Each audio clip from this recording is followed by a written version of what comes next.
Living Local Carolina with Katie Turner. Local trends, shopping, dining, and more. This is Living Local Carolina. I'm so excited to be joined by Chef Sean Baxter. So, what's the second thing you're going to be making for me? Okay, so the second dish that we're going to try to make for you guys today is going to feature two local products. One of them is going to be our local shrimp, and like I said earlier, it took me 2 years to source this shrimp to find them in the same size, uniform, that will look aesthetically what we're looking for and have all of the requirements we have, you know, which is local, fresh, things like that. The company that I sourced them from is known as the Woods Fishery, and they've actually been in business since 1860. Wow. So over 145 years of customer service. They know their stuff. These are wild caught American shrimp. They're caught off of Tybee Island, Georgia. Okay. Okay. The second product we have is we're going to use a purple grit. Gorgeous. Okay. And that is from Jacksonville, Florida, and I believe that they're grown and manufactured in Florida, and then they're sent to Charleston for packaging. Okay, sweet. So it's kind of like a double kiss on that one. So this is what they look like. Now listen, they're a little smaller than the shrimp that you might see in some places where they're really big. Well, due to the way we get them, there's nothing added to them. They're not treated with chemicals. So they're smaller, but they're fully packed with flavor, and they're absolutely delicious. All right. Okay. And who doesn't love shrimp and grits, you know, right? especially here in the Classic South. dish. This is what they're gonna look like after you take them off and clean them and shell them up. You start with the grits? We're gonna go ahead. You want to cook your grits because your grits will take you about 40 minutes to cook to make true grits, real grits. You can use instant grits if you want. That's up to you. So you got to make sure that your stock or water, you can cook it in either one, is boiling. Chicken stock would be your most neutral.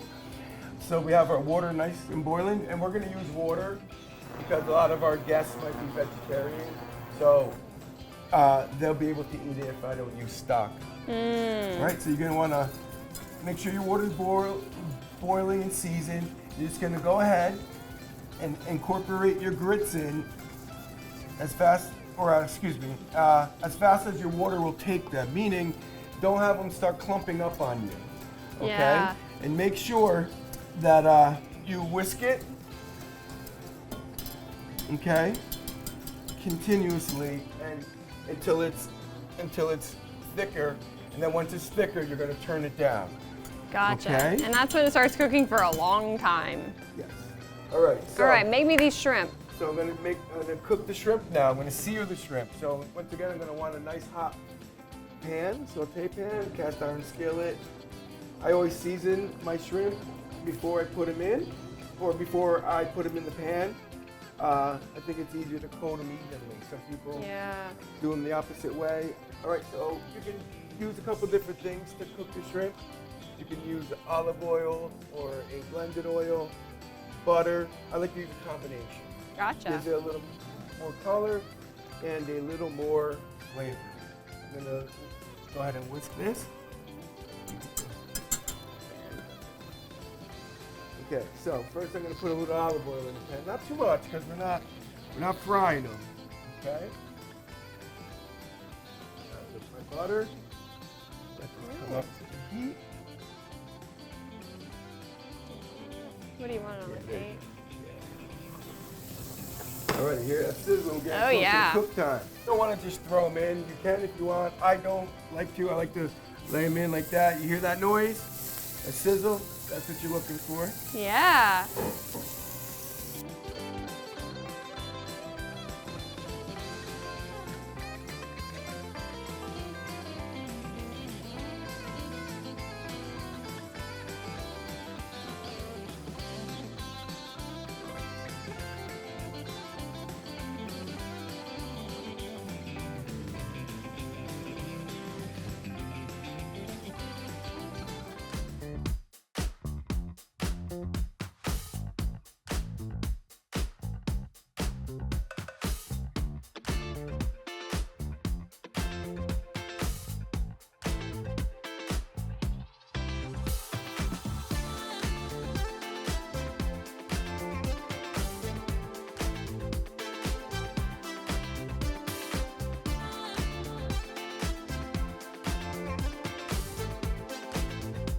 We'll be back right after this break with more Living Local Carolina.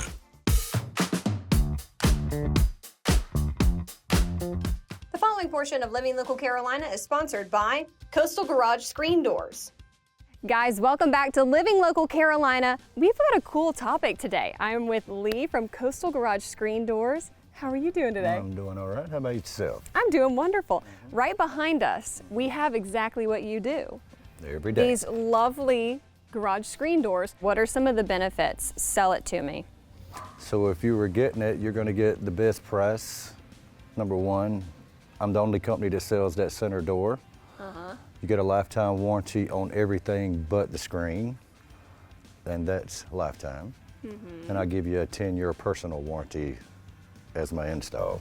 Love it. I don't just do the year. All right, wonderful.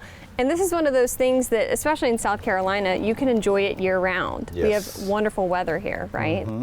Yeah, so they come in brown, sandstone, and white in the frame. You can get white or black in the screens. Screens are PVC, kind of like pet proof. The white screen reflects the heat rays.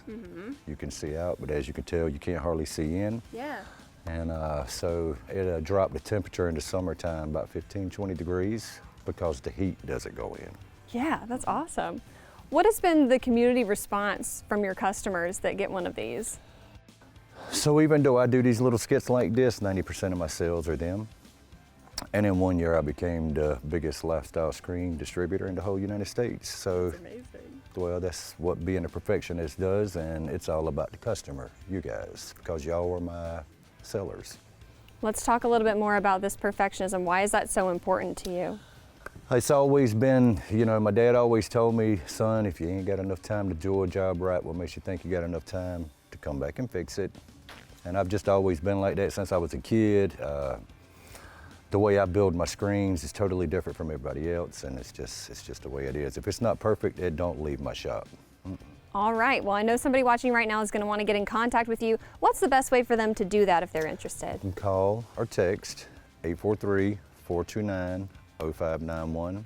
I do have a website you can go to, but the best way is to call or text. This portion of Living Local Carolina was sponsored by Coastal Garage Screen Doors.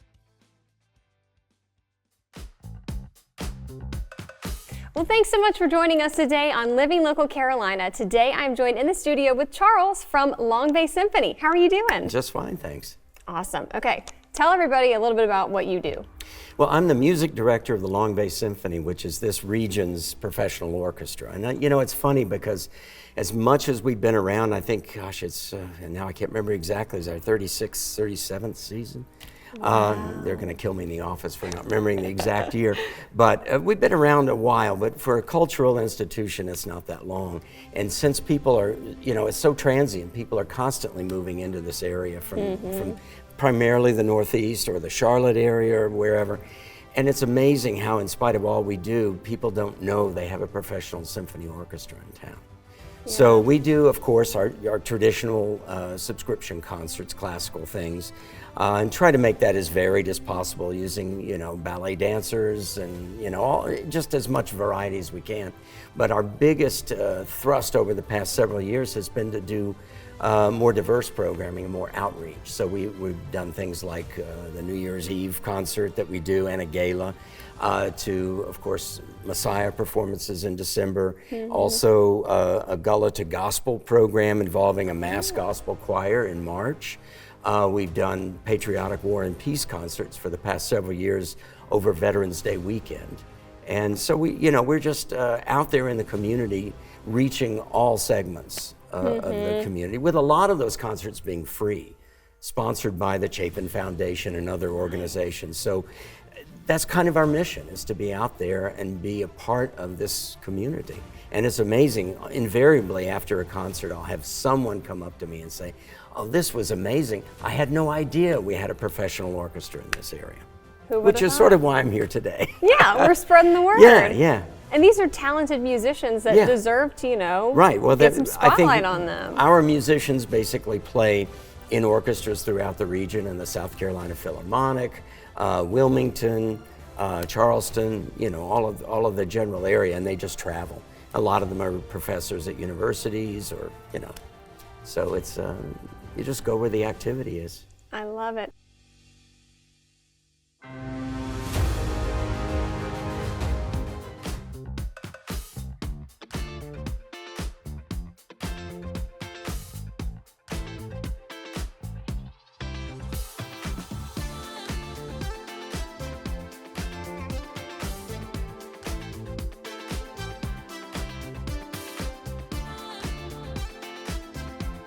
We'll be back right after this break with more Living Local Carolina.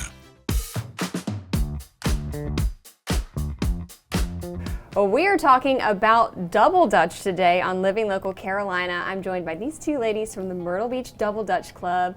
Good morning, y'all. Good morning. All right, let's get into it. How did you guys even get to be a part of this club? This is the kind of thing that you think about, you know, you kind of stop doing Double Dutch when you become an adult. It stinks, but you know what I mean? You know, a couple of years ago, actually, a lady in the community named Kim Clora, she had made a post about ask people to come jump out in the community, and I saw the post and I met up with her. It was that time we were out in Market Common in Valor Park. Met her and we started jumping. And then we wanted to grow the group, so I went ahead and posted it as well, and I know Davina and several other ladies saw it. And we just started to get together every week and we started jumping. Yes. And for me, I was literally just laying in bed, like trying to find something to do. And I kept seeing the Double Dutch post pop up. And I was like, I want to join that. And when I joined, we all kind of just came together. I think Kim was doing something at Charlie's Place for like her cancer foundation. But we just started jumping rope and we just like blended and meshed instantly. Yep. So the club, how big is it now? So we do have a group pretty much. The size will vary because with the group we have people who come to town. So we have a Facebook group, Myrtle Beach Double Dutch. So people, it may have maybe over 100 people in that group right now. Oh, wow. So there are people who are like, well, I'm joining now, so when I come to town, I can find you guys. We do have local members, maybe about 15, 20 people who kind of rotate in and out. When they're able to, schedules permit, they'll come and join us on the weekends to jump. Sometimes we meet Saturdays, Sunday afternoons when we're available, and we have a good time. Yes.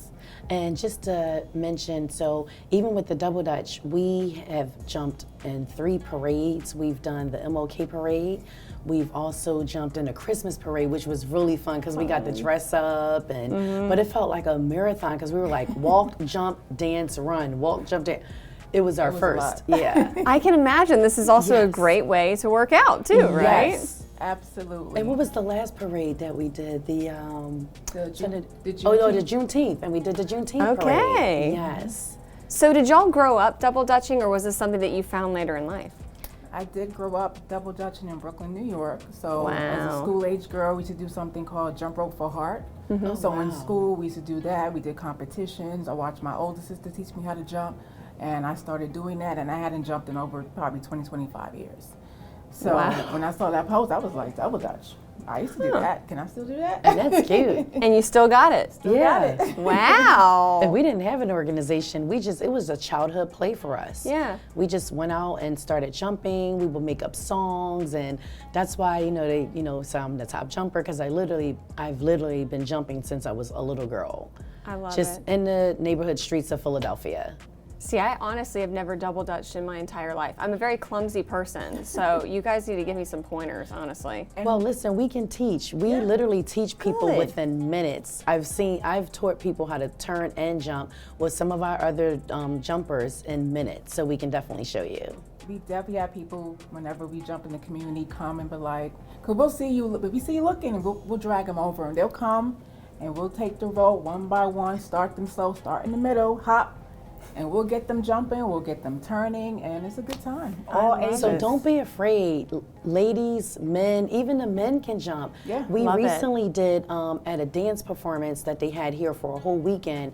We've had the men get involved. We were jumping at the beach. Women that haven't jumped at all or ever before just kind of started turning and jumping. So it's for all ages. that. Don't be afraid to start. Then I'm All right? about to even get children involved. Oh, Yeah. yes, My the children have kids. gotten involved in it too, so it's nice to see the tradition continue. I love that. I love jumping with the kids. Oh That's my so gosh, fun. it's so fun. It is. Well, how can people get involved and join the Facebook group and meet up with you guys? So like I said on Facebook, it's called Myrtle Beach Double Dutch. So you can just search for us there, find it, join the group, keep up to see where we're going to be at, and join the fun. Yeah, it's ever evolving. Don't forget to like our page on Facebook and follow us on Instagram and Twitter. How to use the QR code. Just open the camera app on your smartphone, iPad, or tablet. Point your device at the QR code so the QR code appears on your screen. Your device will recognize the QR code and show you a notification. Click that notification and you'll come to our website.